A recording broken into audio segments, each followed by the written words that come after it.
Hello, and I'm mega excited. You can see there's not just one of us or two of us, there's actually three of us, so I'm mega excited. But as you know, we're on a mission to find out if talent waste exists through research, through statistics, through brilliant guests each week on this very show, the Talent Waste Show. And if you're new to joining in, listening, or obviously watching as well, we believe that talent waste affects all organizations across industries. It occurs when an employee leaves an organization prematurely due to that business not being able to retain them. We've got some real strong statistics to back that up. Between 30 and 45% of employees leave organizations within their first year, according to the Office of National Statistics. And according to Harvard Business Review, 80% of employee turnover is due to bad hiring decisions. And we want to try and get to the bottom of it. Does it actually exist? Does talent waste exist in your business across different industries as well? As you'll know, if you're a keen viewer or listener, during Series 1, we spoke to industry leaders about their experiences with talent waste and how they managed to navigate and deliver some excellent initiatives through some very, very tough times, of course, including the pandemic. We've got some fantastic guests lined up already for the second series, of which you've probably already subscribed to. Don't forget you can subscribe via our YouTube channel. You can also catch up on the show via Crowdcast and Spotify on the audio side of things. Or you can check out Phoenix 51, which is the sponsors of this podcast, LinkedIn page, or of course over at the website as well. But look, enough about that. You know where to find us. Today, I'm absolutely delighted to have two very special guests who I've had the pleasure of getting to know over the past kind of 18 months or so. Hopefully the pleasure is theirs as well. But firstly, let's introduce Simon. He's a seasoned in the world of consulting and recruitment and, of course, global RPO, having spent the lion's share of his career across Hayes, Resource Solutions, and Deloitte to boot. Simon is now a VP of Allegis Global Solutions in EMEA. He's also the co-author of the Universal Workforce Model as well. We've also got, and I'm delighted to have also, Bruce, an unbelievable career spanning Alexander Mann Solutions, TMP Worldwide, and Allegis Global Solutions as well. Bruce has also set up his own business. He's led the outsourcing outfit BNB and heading up innovation at AGS before becoming, as he is today, the head of strategy at AGS. I'm delighted to have with us Simon Bradberry and Bruce Morton. Simon, Bruce, welcome to the Talent Waste Show. How are you getting on? Great. Hello, Lee. Great to see you. Fantastic. Thank you so much for giving up your time. Now, look, I mean, I know a lot of our guests will want to talk a little bit about kind of the talent waste side and hear your views on that. But for those of you who haven't met you before, tell us, Simon, if I can start with you, just a little bit about you and what you guys are doing over at Allegis Global Solutions. Yeah, thanks very much, Lee. First of all, fantastic to be here. I really do appreciate you giving Bruce and I the spot here. I think that the way that we think at AGS is quite aligned to the concept that you've got in terms of talent waste. We use slightly different terminology, but we do believe that the workforce industry is far from optimal in terms of the way that it is working on a day-to-day basis. There are a number of angles of that. You've already highlighted a couple of them in your intro. But when you do what we do, and you're working kind of at a day-to-day level, delivering to clients around the world in terms of workforce-related issues, sometimes you want to make that connection from a strategy perspective to a day-to-day delivery. And I believe there's a disconnect there, that the way organizations set up their strategy about what they want to achieve with their workforce and then what they actually achieve on the ground, it's a distinction between something that is of strategic importance versus something that is very, very tactically driven and very transactional, and stuff gets lost in between. That's what we believe. We're on a mission to fix that, kind of one organization at a time. And that's where Bruce and I spend an awful lot of our time. And I'm sure we'll get into talking around the detail of what that means. No, absolutely. And Bruce, coming over to you, I mean, it's fascinating to hear that kind of that gap, if you like, between strategy and day-to-day delivery, and obviously being head of strategy at Allegis Global Solutions. How have you kind of started to look at bridging that gap within your own organization? And then, of course, to the global client base that AGS have. I mean, a lot of people maybe don't realize that AGS have got over 150 customers globally. Like, man, we're talking some mega clients, mega names that everybody would know. So how do you kind of bridge that gap between strategy and day-to-day delivery, Bruce? Yeah, it's a great question. And Lee, first of all, thanks very much for having me on. And I can't help but comment that we're recording this just after the Sheffield United Spurs game. So talk about talent waste. But anyway, that's for another day, being a Tottenham boy. It's true. But going back to the point, we realized that, and as you said, we're very, very fortunate to work with some of the world's largest, most successful organizations, and feel incredibly honored and humbled by that. But we also work a lot with the academics, the Dave Ulrichs, John Boudreaux's of the world. And, those guys really set the scene for the way HR is run and the way that the workforces are managed. But they are academics and they work at that academic level. And to Simon's point, a lot of organizations take that and say, okay, how do we take that academic thinking into strategy? And then they sort of stop there. And I'm generalizing for effect, of course. But so our role is to say, okay, and now let's do something about it. What we've learned over the many years of going on this journey is that it is a journey. And, it's a bit like the old saying, if you're going to eat an elephant, do it in bite-sized chunks. So we've been working diligently to create what we call our stepping stones model, is to go from day-to-day operational to go on this journey of increased value to be truly transformational. But you cannot flick a switch and do it overnight. And therefore, because it's a journey and it's going to take time, could be 2 to 5 years, as probably a best guesstimate, is you've got to get everybody on board. And because if you think that if you approach this as an HR initiative or procurement initiative or the COO initiative, it's probably going to dwindle and, dare I say it, fail at some point. So we're very, very passionate about the starting point. You need to get the C-suite. You need to get those people in a room. First of all, get them to understand, obviously we're biased, there is nothing more important than the workforce. And the new competitive advantage is that the ability to be very, very dynamic in the way you think about how you get work done. So that if you take that down to sort of an operational day-to-day basis, a lot of Boudreaux's work is around, we used to have managers, and then everybody read the management books, how to be a great manager. And then about 20 years ago, no, you don't want to be a manager, you want to be a leader. Managers manage from the back. You want to lead from the front. Throw all those books away. Now we can sell some leadership books. But now we get into a point, it's not just about leading the people. It's a new kid in town. It's now about leading the work itself. So what we're looking for and what we're identifying inside our organization and our clients' organizations is how do we create those individuals that have the ability to truly understand how the work gets done right now and how can it get done in a better way. That is the competitive advantage. So it's leading the work, redesigning the work. So it's not just about talent attraction and retention anymore. It's real about organization design, workforce planning, resource planning, and all of that has to come to bear. So let's stop just doing the same old thing. Somebody's left, go and hire another one of that somebody. So that's how we're seeing that play out at the desk level. But that's really interesting. And I think just on that point, Simon, if we can bring you back in as well. I mean, you talk about leading the work. And you talk about kind of truly being transformational a lot in the universal workforce model and between you. And we've already heard that them already today. To be truly transformational, does that require a lot of change? I mean, and in order to get everybody on board, that seems quite a big task, right? Yeah. So I think that the first thing you need to do is say, well, are things working okay, or are they not working okay? And if you accept that they're not working okay, and this is where the linkage to talent waste comes in. Now, have we got people leaving? How efficient are we operating? How much moving things forward? And the real starting point for this, and this is an academic point, is the concept that's known as tasks versus jobs. Is a job spec the right place to start in terms of getting work done? Is it right that when we understand we need to achieve something, and Bruce was alluding to this a minute ago, we just go and hire the same person? Or the first thing that typically happens is an organization, a manager in an organization is asked, well, do you want to hire someone permanently? Do you want to hire a contingent worker, or do you want to go down the consultancy route as a kind of generalization?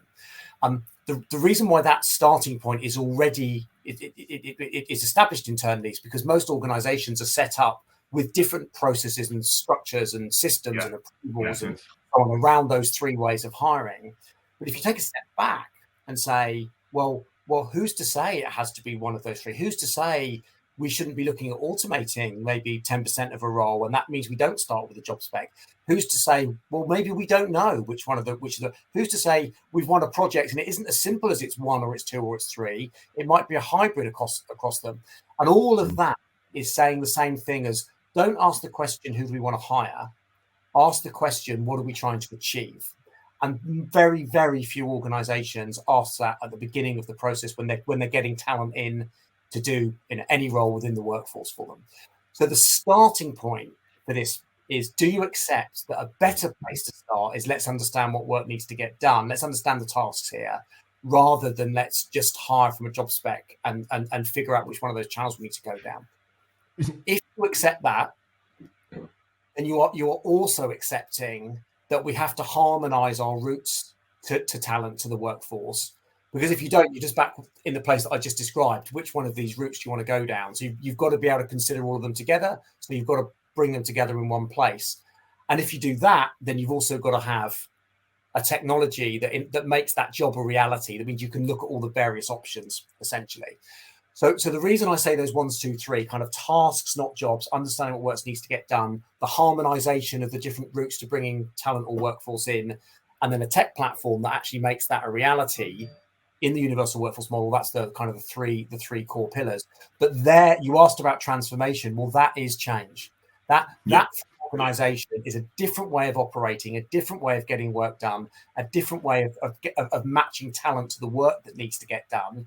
We believe very, very passionately that would significantly reduce the talent waste that people see out there.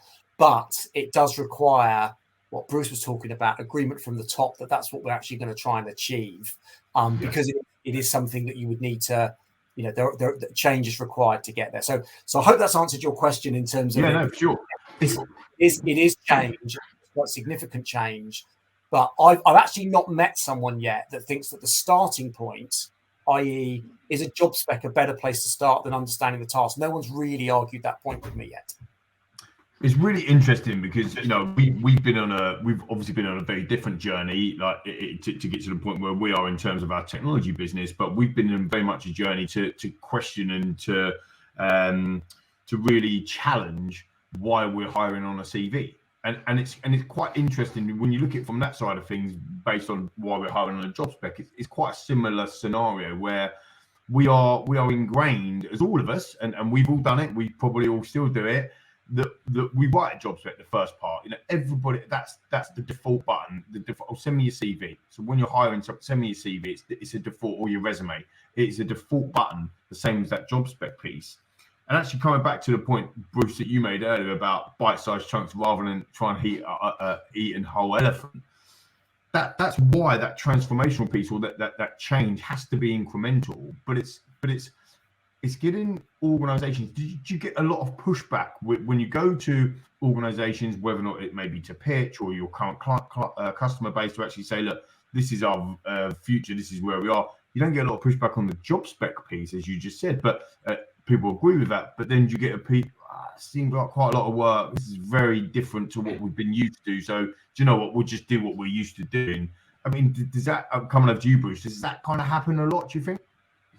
Yeah, it does, because it's scary and it's big and it's massive change, and it takes a lot of change management. Now, we believe the size of the prize is worth the pain, but depending on who we're speaking to, and I'm just going to generically say, the higher up the food chain we can get, the more sense it makes, because that's the CEO should be staying awake at night wondering how the heck they're going to get work done in the future. If you look at for another podcast, but if you look at the demographics, there aren't going to be the people in the future to do the work we're doing it the way we're doing it right now.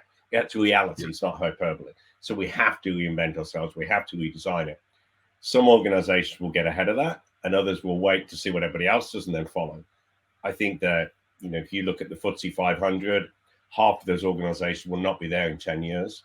And I believe it's because they don't embrace change and really think about, this isn't even a nice to have. We have to rethink the way we get work done. And I'll give you a great example. And this is what we're now finding to get organizations on the journey. You've got to get some quick wins and make it very, very tactical and less conceptual.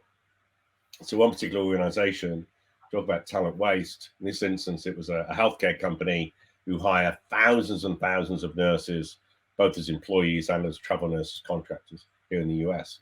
And they had a mission to go and hire thousands more. And I said, well, let's just stop a second. All those nurses you're getting right now, how much of their time every day are they spending working top of license? What that means is doing things you have to be qualified nurse to do. They call it in their industry top of license. So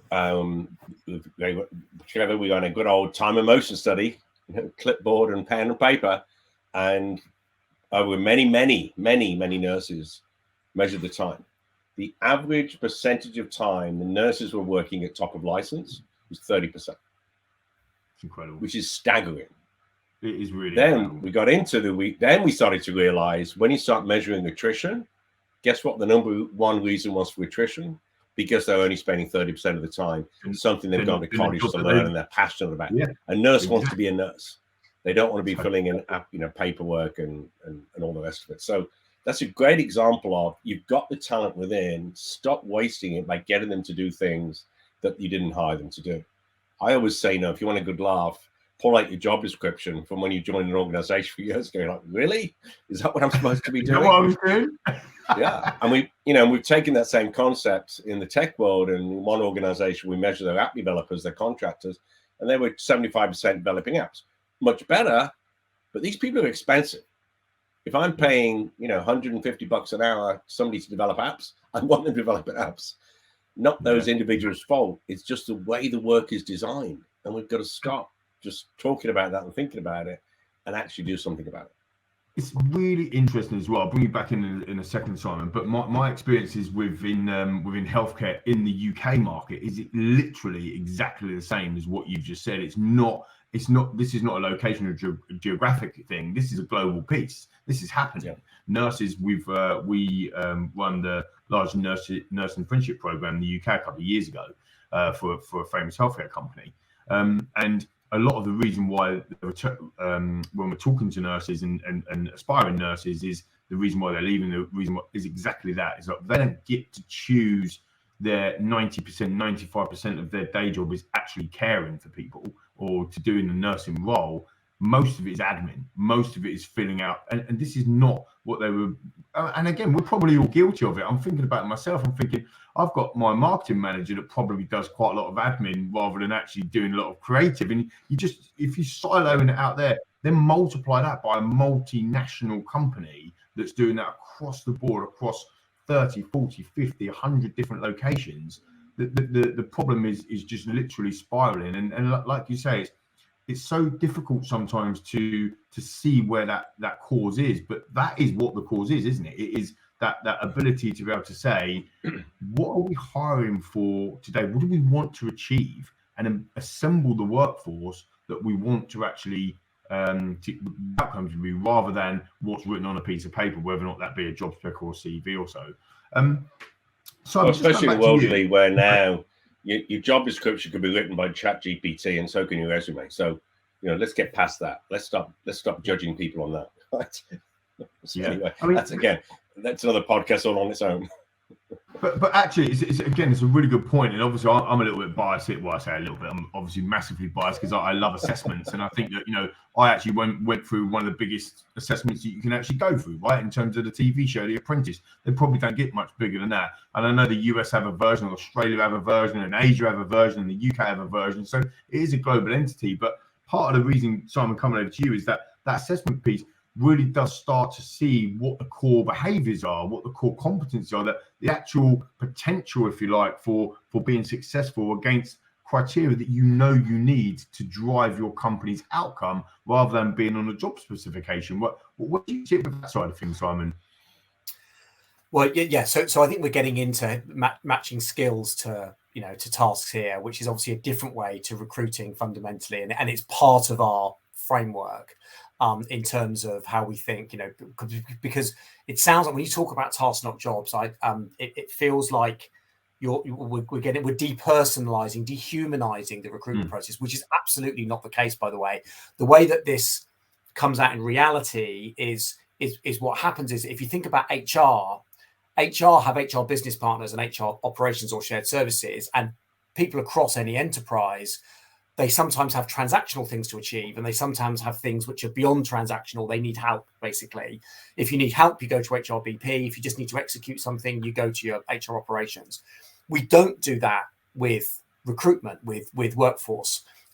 Whichever channel you go down, we basically treat it like a transaction pretty much the whole time. And that's why it keeps repeating the way that it is. So one of the things that you need to do is segment off and basically go, okay, fine. So let's have the option for the business to be able to think about this and have someone that can actually advise them who's a workforce expert without them having made a decision about which channel they're going to transact in. Then you've opened up the conversation and said, well, we're not going to overcomplicate it if you just need to hire, but we're going to give you that option, and then you can think about it. And then that's where you then start thinking about, okay, let's not have some kind of structure whereby we just kind of knock people out of the process and end up with the winners. Let's actually think about what makes someone successful in their role. And in volume recruitment, for example, Liam, I'm sure you've seen the same thing. Some of the criteria often that determine whether or not someone is successful in terms of the application process might be something like their grammar skills, okay, which may have actually no bearing at all on how successful they are in terms of the skills they've got in terms of customer services. And that's just one example. So I really feel that there's an opportunity to. I'm a believer that we should.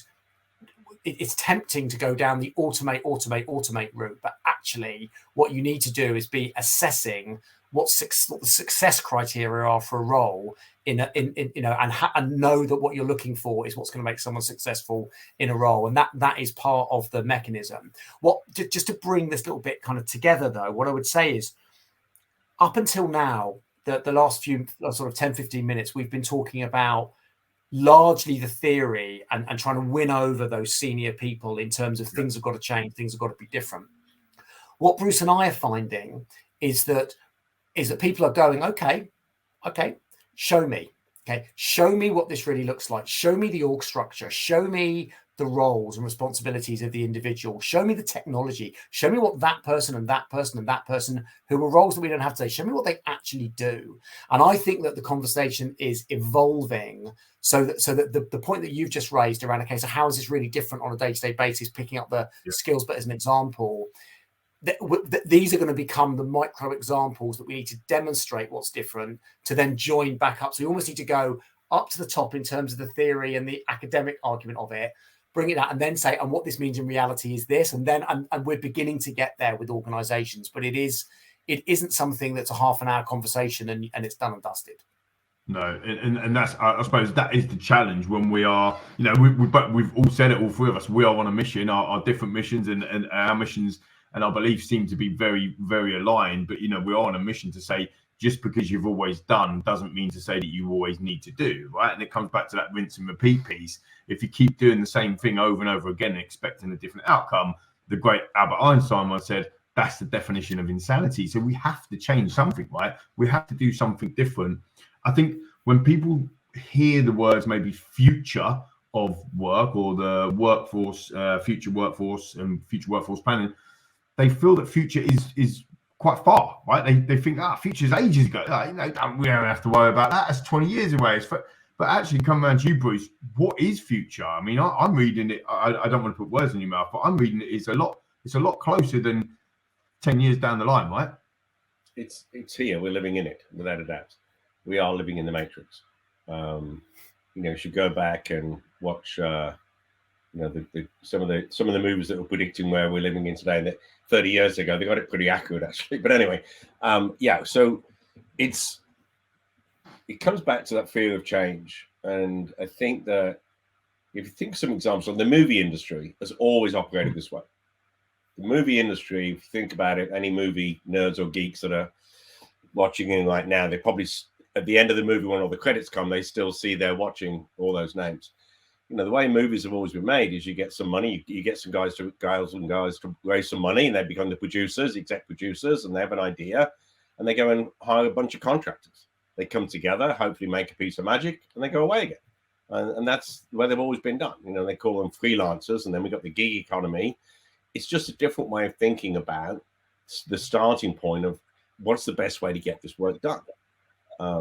We have this role that we're creating that we call the workforce business partner as part of the universal workforce model. And the workforce business partner's job is to be able to look at a scope of work, deconstruct it into tasks, and then make recommendations of how each one of those tasks should get done. This bit, whatever you do, keep it in-house, make sure an employee does it. It could be for an IP reason. This over here, that can be done. Get some temps, contractors off the street, easy work. This bit should be automated. This other piece, actually, we can bundle this up into a scope of work, put a price label on it, and pitch it out via either an Upwork for an individual or through service providers if it's a large piece of work. But do that at a deconstructed level, not the whole piece. An organization, it's just a different way of thinking. And the best analogy I can give you is in the construction industry, this has always happened. The architect draws the drawing, the blueprint.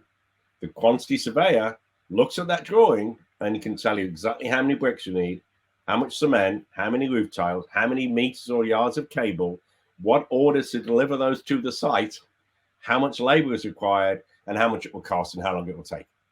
That's what the job is. We don't have that in organizations right now. That is the concept of the workforce business partner, to be able to work alongside their business leaders to say, hey, stop telling me you need 10 Java developers and 5 Hadoop guys. What is it you're trying to get done? Let's think about that and work in partnership to think of it in a different way. So it's not that, it's, to use the analogy, it's not that, it isn't really rocket science, but it's a different way of thinking. And none of our, very small percentage of business leaders now have the ability to write a scope of work. They sit there with a blank piece of paper. They know what they want to get done, but they don't know how to capture it. So they call one of their suppliers. The supplier writes the scope of work and then tells them how much they're going to charge. It's sort of the definition of madness. So we've got to start educating the middle manager level of how to write a scope of work and how to really understand how work gets done. Then we can start deconstructing it and get far more value. And anyway, sorry, I'm on my soapbox. Go, Simon. Yeah, Lee, if I could just come in on that for a second. Of course, sure. You were tiptoeing down the route at the beginning of, and are you doing this yourselves? What's happened, and exactly what Bruce has just described. And credit to Bruce, it was Bruce who absolutely championed this about a year or 18 months ago. He said, we've got to do this ourselves, guys. We've got to do this for our own, high volume recruitment. We obviously employ thousands and thousands of people. We started with our shared service centers. So we've employed our own workforce business partners. And one of the things that we did looking at employing our own workforce business partners was we gave them a toolkit. And we said, here's the toolkit that we think. And guess how much we've learned in the last 6-9 months when they've gone, well, actually, do you know what? If we tweak this, and we've employed a model builder that now has tweaked the model. So we've learned so much about that bit that Bruce has actually said, which we think, I wouldn't say no organizations are doing it, but very few organizations are doing it. And it's not being done at scale, this kind of harmonized approach to the workforce directly to basically stop talent waste. But I think that we're able to talk to organizations now and go, well, let's introduce you to the people that do it for us on a day-to-day basis and let them talk you through how we go about it. And that is game changer. I mentioned a minute ago, it's about show me now. Well, that's where we've had to go to and get to. And I think that's what's coming. We spent 20 years globally, global enterprises doing HR transformation, moving from old style kind of HR personnel departments to, HR business partners and shared services and center of expertise, etc. And not everyone has that model, but the vast majority of global enterprises have a version of that model with an HR IS in, sort of bringing it together. We are about to go through, you're asking about immediacy. We are about to go through a workforce transformation because the way that we're doing it today just doesn't make sense. And we do know what does make sense. But everyone wants someone else to go first. They want to know the details. So I'm not expecting in 4 weeks or 8 weeks there to be armies of organizations that have moved. But if we're having this conversation in a year or 2 years, we'll see more and more organizations that are now on the journey of workforce transformation, moving towards a harmonized approach and getting work done in a different way. And it makes sense. It absolutely makes sense. Look, I'm just going to go for a quick break. And then when we come back, I want to talk about the hiring manager side of things. I've got some experience around the hiring manager side of things. Why rinse and repeat is giving that talent waste piece, and some of the key things around that kind of holistic universal workforce way will actually start to stop things. We're back after this. Phoenix 51 is a powerful employee technology enabling organizations to make data-driven decisions at every stage of the employee journey, from hiring through benchmarking and development too. The platform provides detailed analytics on the most important asset in your business, your people, enabling organizations not only to make the correct hiring decisions, but also how to benchmark, train, and retain them. Phoenix 51, powering your people decisions through every part of the employee journey.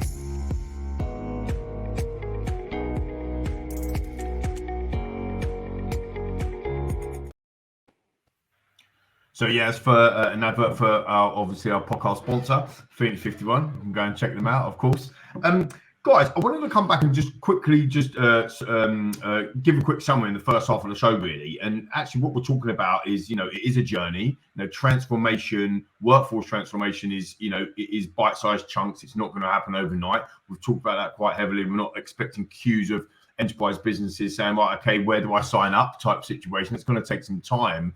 And actually the passion and drive and desire to make change comes from within, doesn't it? It comes from that belief, and we've already talked about within Allegis Global Solutions that you're rolling out these initiatives to actually start to not only say to your global client base, look, this is what you can do, actually show them this is how it's working, this is how it can do it. We talked about the C-suite and going up at high level and then bringing that all the way back down throughout the organization as well. One of the things that strikes me, Simon, when you spoke about HR business partners and that HR transformation, that workforce around HR piece, and then actually now we're going into that kind of workforce transformation, hiring managers. Now, they come in all shapes and sizes, of course, hiring managers. All of us have been hiring managers. All three of us are hiring managers as well. Sometimes we can be stuck in our ways, can't we? We can, look, do you know what? This is always works. I know how to hire. I've been hiring for 20 years, whatever it is. This is the way I do it. How do we approach them types of individuals? I suppose coming up to you, Bruce, if I can, in terms of, we've approached the C-suite and we've got that kind of buy-in from there, but actually going down operationally in the organization and working at that hiring manager level. I've just written, I know what I want. I know what I want when I see that person. How do we kind of overcome those types of challenges? Because I think all three of us and the viewers and listeners know that if we keep hiring in that type of way, all we're going to be doing is putting provisions in for people leaving so that actually we can just repeat that process. And that's the bit that I want to get to later in terms of talent waste. But how do we start to change the minds, if you like, from the hiring community? Yeah, I think it's around two things. Data, of their data, that might be measuring them and getting retention, how many of their people get promoted versus somebody else, and give that comparison.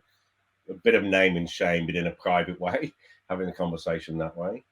And then the other point around proof points of really understanding, most organizations, I probably say every organization, has people who are incredibly successful that are in a position that they weren't hired to do, and somebody gave them a chance, somebody gave them a break. So I think it's about, like anything, because you're selling the change here. So you have to have evidence of data, and then you have to back that up with proof points. And because what we're really trying to get to is, if you're not going to hire people purely based on what it says on their resume or the CV, you want them being hired on potential. If you can get them to that point, would you rather hire somebody because they've done this job for 20 years or past, or would you have visibility of how they're likely to perform? Most people are going to say, well, it's all about the future. I want to see how they can perform. Okay, so we're measuring on potential. Yes, okay, that's a good thing. Now let me show you how to measure on potential. And the only way to do that is through assessment. So, it's again, you've got to do it in stages in a way, because if they're over here and you're trying to get them to jump over here, that it's like conscious bias. They'll just back themselves into a corner and make sure they never change because they think they're right, and you're telling them they're wrong, and they're going to say, well, actually, no, I'm really right. I'm not just right.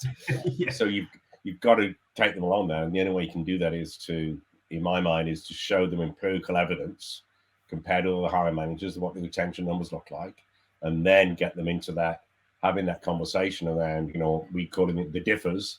You know, these, look at this person, look what they're hired to do, look what they're doing now. And so that would be my approach, and that's been my approach in the past. Yeah, for sure. Simon, coming over to you. I mean, you mentioned about kind of automation earlier before the break, and we talked about kind of Bruce, obviously with your head of innovation hat on before your head of strategy as well. You know, there's a lot of innovation in Allegis Global Solutions. There's a huge amount of technology with Acumen and your technology stack in there. What do you think is some key important parts for organizations when they're looking to take on new technology, for example, or at starting to automate parts of the process? Because what I took out of what you were saying before is that it's not just about automating everything, or it's about looking at what that kind of task versus jobs piece is and automating parts of what that looks like. Could you kind of elaborate a little bit on that and your approach on that side?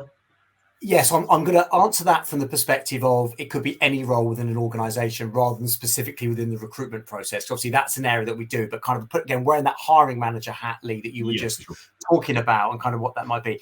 So the history of automation in many areas is a history of, you don't automate a whole role, right? You might automate a part of a role. And then actually what happens is you tend to be automating the most manual part of a role.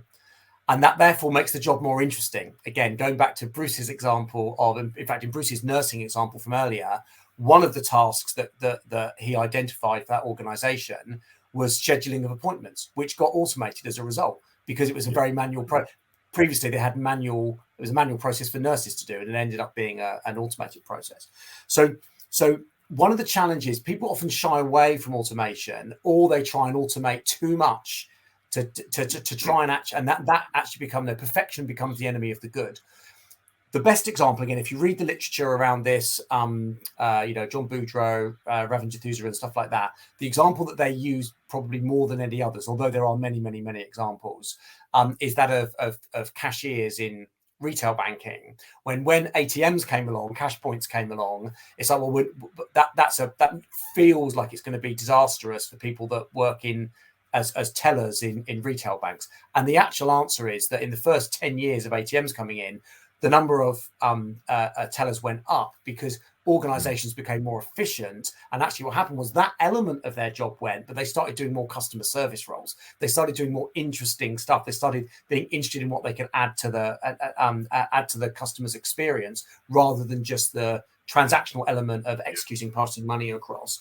And it ended up being good for it. It was good for the organizations, was good for employees, actually, both in terms of number of roles and in terms of the interest of the role. And that's the history of automation. So if you start with a job spec, rather than this deconstruction point that Bruce was talking about before, it's deconstruction that allows you to spot opportunities for automation. And spotting the opportunities for automation doesn't mean that a whole job goes. It means actually you move things around a bit, and everyone wins as a result of that. The employees win because their jobs are more interesting. The organizations win because they're automating bits that are very manual, and actually it makes organizations more efficient, which means they can employ more people. Whereas the knee-jerk reaction to automation is everyone's going to lose their jobs, or lots of people are going to lose their jobs, and that isn't actually the history of automation. One other very quick point on this is I don't have it to hand, unfortunately. I must print it out and leave it on my desk, but I've got a wonderful photo of a traffic light operated by strings and a man standing in the middle of a crossroads pulling levers for indicators to go, stop, and so on. I like that because that's where we'd be if we didn't have automation, right? And that's not a bad thing for people, because it's not only good for all of the drivers that we've automated traffic lights. It's not a great job for those individuals to stand in the middle of traffic lights either. So whilst that's a whole job that's been automated, my point being, we do need to move on. That's where we get productivity gains from. So I think that there's a very, very strong connection. We believe that the tasks approach is what leads to harmonization of work, and what leads to having that technology that means you stop wasting talent. If you're John Boudreau, who Bruce and I have worked with quite a lot, he would say, well, the starting point for automation is task, not job. So you start in the same place, but you've got multiple benefits. And it does make sense, doesn't it, to be fair? I mean, when you look at recruitment, HR, let's go back into that recruitment piece. Obviously, we weren't running recruitment business or we've been in that industry for a while. When you look at the recruitment industry maybe 20 years ago, and I mean, when I first started in recruitment, it was about 22 years ago, actually, showing my age now. It was about 22 years ago, and we had like a dumb terminal where you could only go on and find the internet once. Do you know what I mean? Like one computer had the internet on. I mean, this is how, that's how much it's changed now. Obviously, that's not automation per se, but that technology aspect. But I remember about 20 years ago, people talking about, the future of work then would be complete recruitment completely being automated, like no human doing recruitment. And I think in 20 years, the technology is advanced so much, and it's so brilliant what we've got at our fingertips now. Yet, at the very heart of that, in my opinion as well, but still as we talk today, is the human element. And I still think that is really important. I think just coming on to I'd like to get both your views on this if I can. I'll stay with you, Simon, if I can. So that human element of choosing the best possible people to work into your organization, it has to still exist, doesn't it? Even in this world of AI and technology, Well, yeah, from a number of aspects. I mean, from a legal aspect, not least, it's not possible to in most, in fact, just about every country, to sort of fully have an entire process where no one ever touches a human being, even though automation is coming in. But there are, whilst I smile when I say that, there are real risks with using AI and so on to make decisions, because things get misinterpreted and so on and so on. And we've seen some examples of large companies introducing AI and it becoming a major problem for them, basically, because it introduces biases into a process that you just don't want. So absolutely. But I think, Simon, it is sexy, isn't it? Just to interact with you, that full automation process is pretty sexy. Oh wow, look, this can all do this. It's a nice new shiny thing, but is that really going to deliver the key outcome that we're looking for in the businesses in the end? Does that make sense? Yeah, it has. I would say that automation has its place, but you have to be very, very careful, and you're never going to take humans out of it altogether. Because if there's any business that's a people business, it's the recruitment and workforce industry. And you're absolutely right. There've been all sorts of predictions about what automation and AI and the internet, when it first came around, would mean for the industry. And actually, what it's done is it's enhanced the way that humans can make decisions, as opposed to really replacing humans on a large scale. So I do agree with you with that. And just on that, before coming over to Bruce to get your view on that one, Bruce, come back to your man with the traffic light, your lady with the traffic lights and the strings. What that automation has done is enabled the human element within that industry to be better at something else, or to do something better, not necessarily the actual filling out a piece of paper or a form or pulling the strings on the traffic lights, right? That's where the automation is. I mean, you're nodding there, Bruce. Do you agree with that as well? Yeah, I think when there are moments in time when innovation takes a massive leap, and the recent one was the iPhone in relative terms. Everything now is created to work on an iPhone. So without the iPhone, we wouldn't have 90% of the technology that we now live with every day. So there's moments in time. I think ChatGPT AI is going to be when people look back at it, we're at another moment in time right now with that capability. But we tend to think of it more of augmentation as opposed to replacement. So if you think about the Iron Man movie, he's a human being who puts a suit on and becomes the Iron Man. It's not a robot. So that's what we have to do for our recruiters, and that's what we're doing with our clients, is augmenting individuals to be superhumans. The guys that are now emptying containers on a dock because they have those exoskeleton suits on, we can live so much weight. That's how we need to think about internally. We have now we've just passed the 10 million point. 10 million actions are taking place by automation that our recruiters used to do, and that hasn't dehumanized. It's had the opposite impact. We've taken those jobs that should be done by robots off the humans, so they can become more human. As our tagline, we're the human enterprise. We're spending more time with our client. We're spending more time with our candidate, because we've augmented them to be superstars, because all of that, the menial and manual stuff, has been taken off them. So That's how we have to think about this. It's not a replacement; it's an augmentation. Love it. Just specifically on talent waste, and then I'll ask, we're kind of back up. I'm conscious of your guys' time, but talent waste. Have you seen it, guys? Have you seen it throughout your careers where that rinse and repeat model is just, you know what, we need 10 people, so let's hire 15, and then because we know 5 are going to leave or 8 are going to leave. Now, I mean, I've seen that a lot in my career, which is why I'm on the kind of my soapbox that I'm on. Have you seen that? Does talent waste exist in your world? Bruce, Simon and I live in a weird world because we work for Allegis that is weird with our retention. I mean, I've been here 15 years and I'm a new boy, so it's a slight anomaly because people tend not to leave. Our percentage of leavers is very, very low, but we have an incredible culture, privately held. There's all sorts of reasons for that, but putting that out the way, I think the recruitment industry and the staffing industry per se, the biggest complaint from clients is that I build a relationship with somebody, they get to know my business, they get to know what I'm looking for, and then the next time I call, he or she gone. It's known to have a very high turnover, and I think that it's self-perpetuating when organizations take that view of, I need 10 by the end of the year, let's hire 15. That's just, it's just crazy that people should think about that. But I think if we can get organizations starting at the starting point of what is the design of the work, how are we getting work done, what type of individual, what are we getting them to do on 8-10 hours a day, it has to have a positive impact on retention. So yeah, I mean, it's definitely there. It's definitely a thing.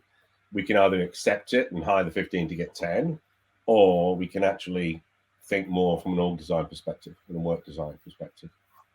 So, Simon, I completely agree. Simon, bringing you in, buddy. So many examples of that. I mean, I think that we see talent waste all the time. Let me give you one example from my my personal past. In a previous organization that I worked in, we wanted to hire a new lead in a digital role, and we had someone else who was available internally. It wasn't their day job, but they had loads of experience. It was like kind of a hobby of theirs. They had all the skills that we were looking for, and they applied for the job and were accepted for the job. But they were on about £30,000 at the time, and the bottom of the band was £50,000. And there was an internal rule at the organisation. Excuse me, at the time, that if you moved for an internal role, the maximum pay rise you could get was 10%. So they were offered £33,000 for the job. And it's like, well, hang on a minute, that the band, and so they ended up, and the internal rule was no, we couldn't. So it was 33 or nothing. So they left. Right, they left the organisation. We hired someone externally, not as good, for £50,000 a year. Okay, that's talent waste. Okay, right, and that was talent waste driven by process. And the point I was going to make is that this whole thing is we've got ourselves into a world whereby processes make sense at one level because they're transactions, and we come up with these rules. Internal recruitment is a great example of we build rules around internal recruitment. Why? Why do people? All they're doing is stopping things that would otherwise naturally happen, and actually they're a hindrance. So to the organisation as a whole. So I do see it all the time, and I do think that you asked earlier about getting hiring managers kind of on board. I think if hiring managers know they've got someone there that understands their business that can give them advice, or they can just go through a transaction, I think that's a good thing for them. I don't think we're going to have to do too much persuasion. I think they'll go, right, actually help me here because I want to achieve X and I just want to see what the options are out there. And so I think there will be a natural progression towards this. But the amount of talent waste that we see, I mean, you've given one example, I've given another example. We could spend all day talking about examples that we've seen in our careers of talent waste, unfortunately. And the cost as well, guys, just quickly on that, and then we wrap up. The cost associated, and we've done a lot of research in this area, trying to put kind of return on investment or trying to put numbers around what that looks like is very, very difficult for a multitude of different levels. But even if you're taking Office of National Statistics in the UK, between 30 and 45% people leaving in year one, that has such a huge impact. You hire 100 people and 30% of them leave in that year. it's costing the business, near on 400, 500,000 pounds just to go through that entire process again to rehire them. And actually, as a staffing business, if we're staffing businesses, maybe you're saying, okay, well, we'd like to replace them types of people, but equally from a transformation perspective, we don't want to do that. We want to make sure that we're making the better hiring decisions. That's where our customers, our clients are going to end up seeing the value, right? That is absolutely where they're going to end up seeing the value with our partnership and freeing up that time for other elements of the organization to be able to thrive. The example that you just made there is that, that individual ended up leaving, you hired somebody on more money who was worse. The knock-on effect that no one really sees is Carol, who was his or her best mate, also leaves because she's left or he's left. And then Bob and Steve and Lee and so we all leave. So all of a sudden it's like, well, we're making these promotion decisions, or we're making these decisions around things. And because of that one decision that we made wrong, we've now got a workforce that's depleted by 4 or 5, or a team that's depleted by 5 or 6. That's hugely expensive, isn't it, guys? So if I just go on that, so I agree with everything you've just said. But I also think that one of the things that causes that is that because managers don't have the options at the time when they're asked to achieve, they win a new project, they win some new business, they've got to deliver a transformation thing internally, whatever it might be, they default to the safest option, which is basically a statement of work consultancy type approach, which also happens to be the most expensive option. I've asked a number of our clients, anecdotally, rather than, because by its very nature it's difficult to come up with data about this, of all the statement of work that you deliver or that you sign up to as an organization, approximately what percentage do you think shouldn't be statement of work, should actually be allocated to a lower cost channel, either for your internal people to do, which would solve that problem that you were just talking about, Lee, or it could be a hybrid of different solutions? And whilst answers differ, it's normally around about 25%, people say. Sometimes some say 20, some say 30, some say 40, some say more. But I'm going to say 25 to 30% is typically the answer I get when I ask senior people in companies about that. Well, most large enterprises spend somewhere between $500 million and $1 billion a year on consultancy. So if they're saying, and so if 25% of that is being spent in an area that probably shouldn't be spent in that area, and that's all stuff that could be going towards retention and not all of it, but you get my drift in terms of appointing the work appropriately to the best source. But the structure that we've set up drives us to not do that. It drives us to go down one of these paths. So what we need to do is to break the structure. So I agree with everything that you say, but the way to get the board's attention isn't to have in my opinion, isn't to have a theoretical conversation about this is the better way to do workforce transformation. It's to say to them, do you realize that if you've got this right, you could probably save yourselves $150 million a year? And by the way, you'd get better retention and your productivity would improve by that much. And let us show you how you actually do that. Actually, we're working with one company at the moment who's estimated back to me that when we go through this process, they think they'll save between $50 and $100 million a year. So this is big ticket stuff for major organizations. And that's why I think it is inevitably coming, because the proof points are just around the corner. For sure. And all of the other benefits as well, just to finish up with Bruce, to give you an opportunity to respond to that as well. All of them elements, and you mentioned this earlier, Bruce, as well, for me, feed back into organizational culture. Because if you transform what you've just said, Simon, if you pull all of that together, what it ends up being is you have a better culture for it, because of everybody within that organization is set within that culture and what that core values are, which means that you've got let's be honest, a happier workforce for it. Bruce, do you agree? Yeah, and I'll be succinct. This is about the difference between this being in a business imperative rather than an HR initiative. Yeah, perfect. Bruce, Simon, you are absolute superstars. Well, that's it. We have come to another end of the Talent Way show. Where can we find you guys? I know you can follow Simon and Bruce on LinkedIn. Where can we pick up the book, Bruce? Simon, where can we find the Universal Workforce Model?